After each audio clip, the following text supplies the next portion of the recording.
we're here with Omar Figueroa here at the State Farm Arena for the televised boxing event that's going to take place this Friday, June 17th.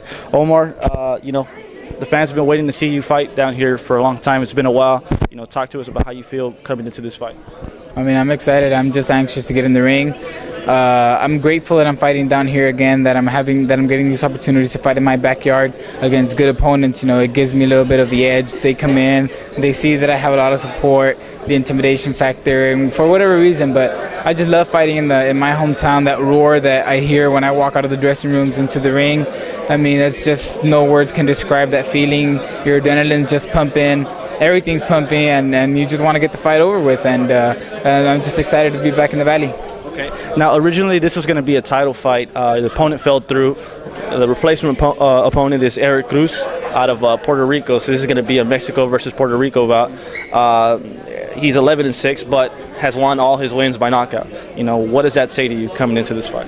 It says that he's a strong opponent. So and he's only been stopped once. I don't know if he was knocked out or what, but he's only been stopped once in his 6 defeats, and I'm just hoping for a good fight. I mean, I'm ready. I was training for a 10-rounder this whole time, and I just found out last week that it was going to be 8 rounds. So I'm ready for 8+ rounds.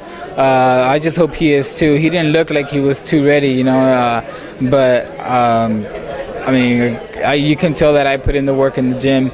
I'm just ready for the fight, and hopefully he can put up a good fight.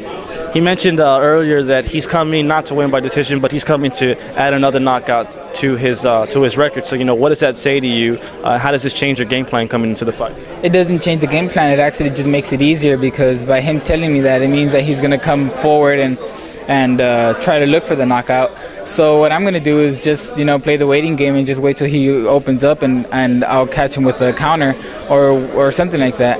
But yeah, I mean, it's exciting because he's won his last 4 fights by knockout in the first round. So either he comes out really aggressive, or or he loses. If he doesn't knock him out in the first 2 rounds, he loses the fight. So I mean, if I can make it past the first 2 rounds, or vice versa, I mean, I think I have the upper hand. Okay, now this is going to be the televised event, like I said, on Telefutura. You are headlining this event. This is not the first time that or is this your first time? No, this is not the first time you've headlined events. But how do you feel headlining another show on Telefutura?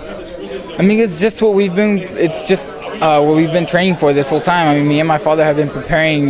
We told ourselves we weren't going to be just tag-alongs. That we're going to be leaders. That we're going to be something in the sport. And that's what we've been working towards since I was 6 years old. So getting these opportunities that I'm getting now, it's just things that we've worked for our whole lives.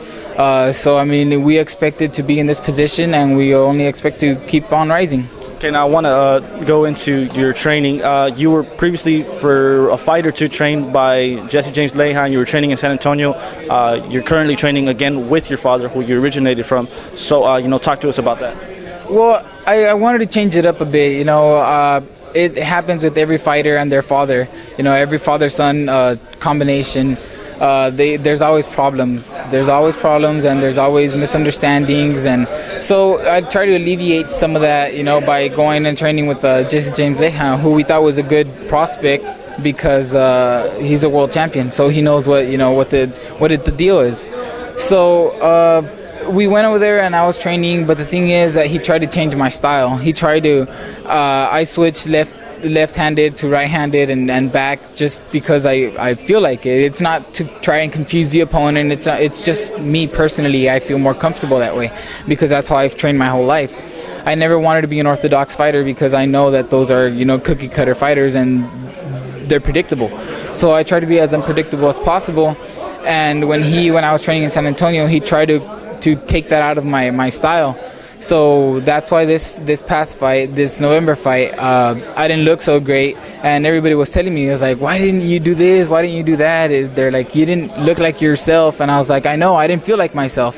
But I'm back with my dad now, because he is the only one that understands me. He's the only one that knows my style. We've developed that style and grown together with it since I was little. So I mean, I know I'm not going to find a better trainer for it, so I might as well just stay home and deal with whatever misunderstandings go through. He's still my dad in the end, so I mean, I feel a lot better, more confident now that I'm back with my dad. Okay.